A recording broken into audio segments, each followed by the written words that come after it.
د پاکستان او هند کړکېچ مخ پر ډېرېدو دی. درنو لیدونکو ستړي مه شئ.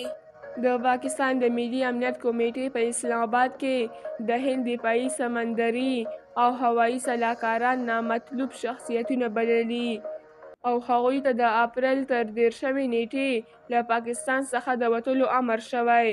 پاکستانیو لوړپوړو چارواکو په دې غونډه کې د هند د الوتنو پر وړاندې د پاکستان د هوایي حریم د بندولو او د سوداګرۍ د سملاسي ځنډولو پریکړه هم کړې ده. پاکستان ډېره کړې چې د هند لخوا هر ډول اقدام ته به ورته ځواب ورکول شي. پاکستانیو ځواکونو د هند یو سرحدي سرتیری د پولې د سرغړونې پر مهال نیولی.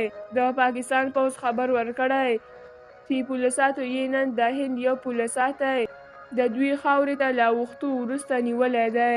د پاکستان پوځ رسنیو ته په تازه خبرپاڼه کې لیکلي چې نیول شوی هندي پوځي کانسټېبل پي کے سنګ د هند د بارډر سیکورټي فورس د 182 بټالین غړی دی او وسله په لاس د پاکستان خاورې په اړوند سیمه کې نیول شوی.